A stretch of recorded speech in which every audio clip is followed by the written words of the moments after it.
susuan, dan juga anak angkat.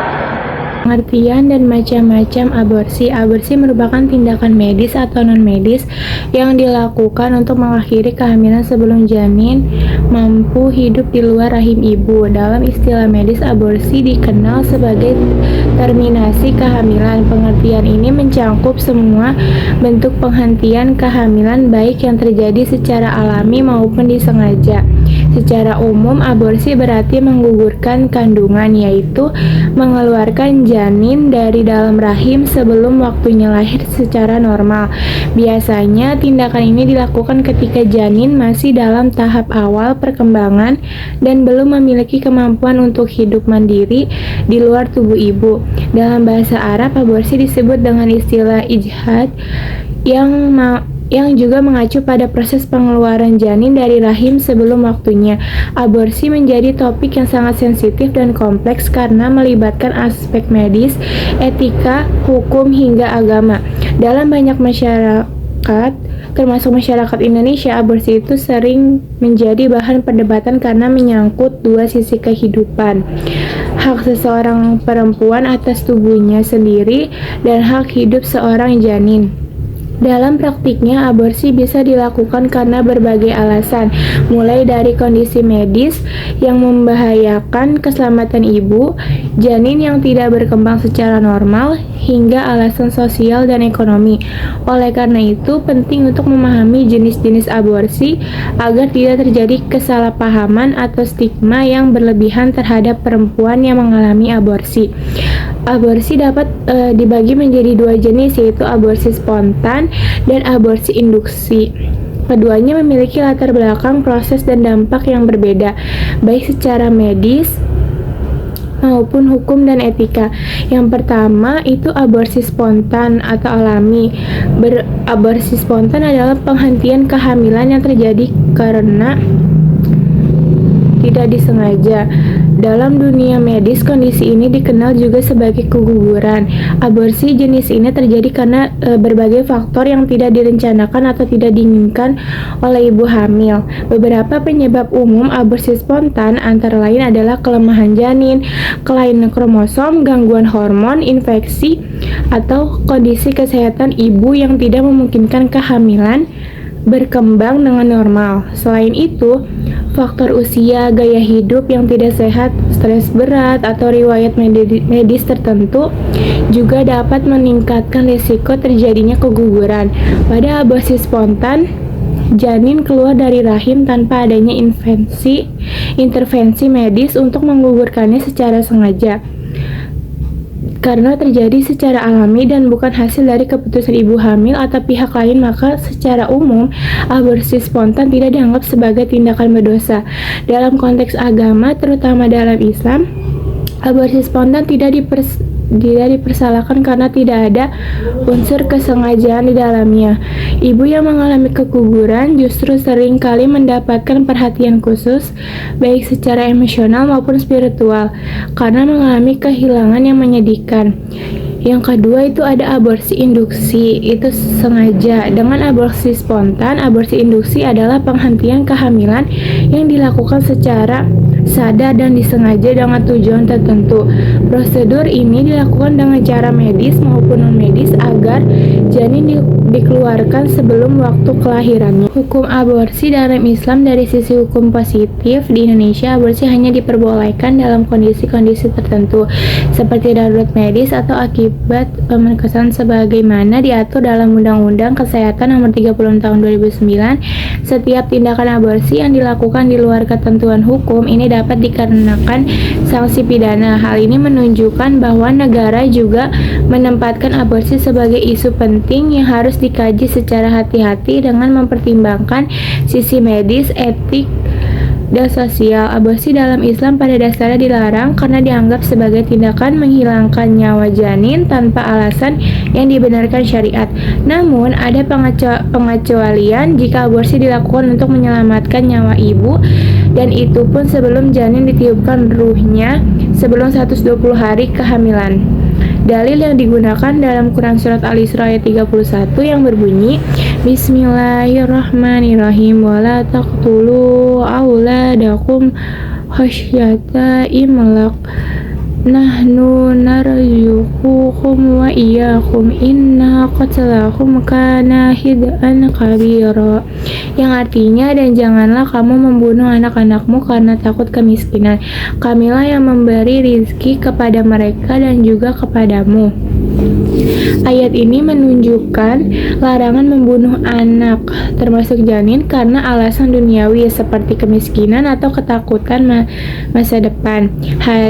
Hadis Nabi SAW yang berbunyi, sesungguhnya setiap kalian dikumpulkan penciptaannya dalam perut ibunya selama 40 hari berupa nutfah, kemudian menjadi alaqah selama itu juga, lalu menjadi mudghah selama itu juga, kemudian diutuslah malaikat dan tiupkan ruh padanya. Hadis riwayat Bukhari dan Muslim.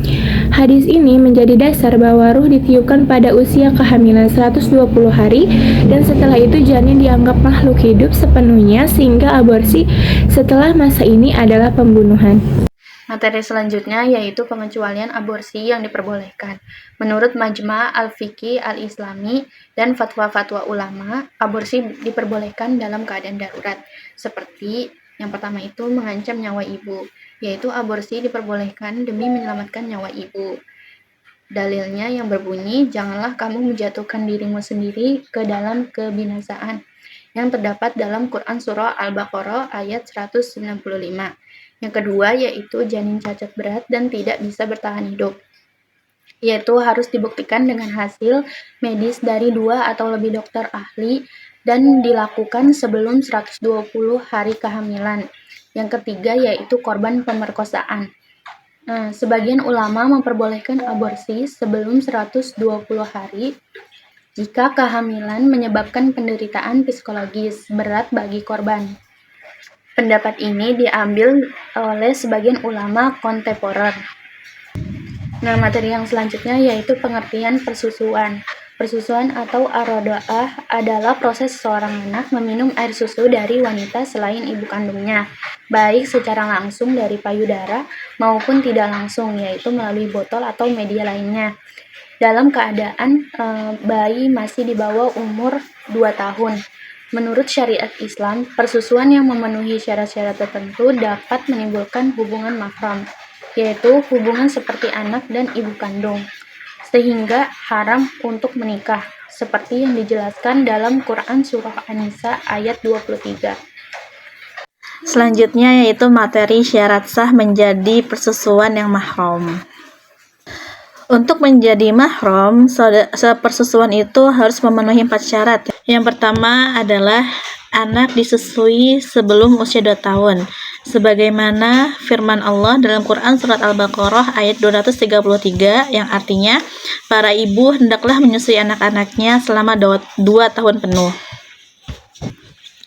Yang kedua adalah jumlah susuan minimal 5 kali berdasarkan hadis Nabi SAW yang artinya tidak menjadi mahram kecuali 5 susuan. Hadis riwayat Muslim. Dengan catatan jika anak menyusu sampai kenyang kemudian berhenti, maka itu dihitung adalah 1 kali susuan. Kemudian jika meminumnya lagi, maka itu yang kedua itu dihitung 2 kali susuan. Kemudian yang ketiga, susu harus diambil dari orang yang masih hidup dan dalam kondisi menyusui. Jika susu itu diambil dari seorang mayit dan diproses secara kimia, maka itu tidak dijadikannya menjadi syarat menjadi mahram. Yang terakhir, susu masuk ke dalam tubuh anak itu harus melalui mulut. Dan jika melalui selang atau infus, maka itu tidak menjadikannya mahram kepada ibu susu itu. Akibat hukum persusuan yang pertama menjadi mahram, yaitu anak yang disusui tidak boleh menikah kepada orang-orang berikut ini. Yang pertama, kepada ibu susuan. Yang kedua, ayah susuan atau suami dari ibu susuan ini. Kemudian anak dari ibu susuan atau menjadi saudara sepersusuan sama kita, berarti kita tidak boleh menikahi anaknya walaupun beda ayah dan beda ibu. Kemudian yaitu saudara saudara kandung dari ibu persusuan kita. Jadi misalkan ibu ini punya adik atau kakak laki-laki atau perempuan, berarti kita tidak boleh menikahinya. Yang terakhir, ada cucu ibu susuan, yaitu ketika saudara ibu susuan ini mempunyai anak, maka kita tidak boleh menikahinya. Yang kedua, boleh melihat aurat ringan seperti lengan atau rambut. Tetapi kita tetap harus menjaga adab kepada saudara sepersusuan kita. Yang ketiga, tidak menjadi hak waris atau nasab. Maka anak susuan tidak akan mendapatkan warisan dari ibu susu, dan tidak wajib ibu susuan ini menafkahi si anak susuan ini.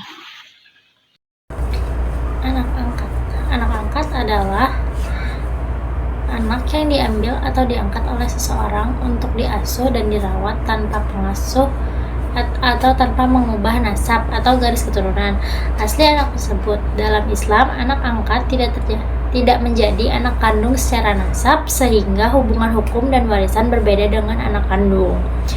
Nah, sedangkan pengangkatan anak dalam perspektif fikih dan hukum dalam Islam mengatakan anak dikenal dengan dua istilah utama, yaitu tabani. Tabani itu pengangkatan anak yang menyamakan statusnya seperti anak kandung, termasuk nasab, hak waris, dan status mahram. Sedangkan hukumnya itu dilarang dalam Islam. Kenapa bisa dilarang dalam Islam? Karena kafalah, yaitu pemeliharaan dan pengasuh anak tanpa mengubah nasab, mengubah nasabnya. Terus hukumnya dianjurkan sunnah muqaddah.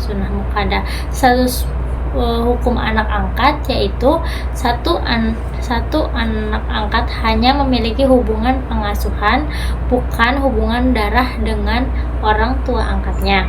Terus yang kedua itu anak angkat tidak otomatis menjadi mahram kecuali disusui oleh ibunya atau ibu angkatnya saat bayi. Terus yang ketiga ada anak angkat tidak berhak mendapatkan warisan dari orang tua angkat secara otomatis kecuali jika diberikan wasiat wajibah maksimal 1 sampai 3 dari harta warisan. Jika tidak ada keberatan dari wali waris lain. Yang keempat, anak angkat tetap memiliki nasab kepada orang tua kandungnya. Hal ini berdasarkan firman Allah dari Quran Al-Ahzab ayat 4-5, dan Allah tidak menjadikan anak-anak angkatmu sebagai anak kandungmu. Itu hanyalah ucapanmu di mulutmu saja. Panggillah mereka anak-anak angkat itu dengan nama bapak-bapak mereka.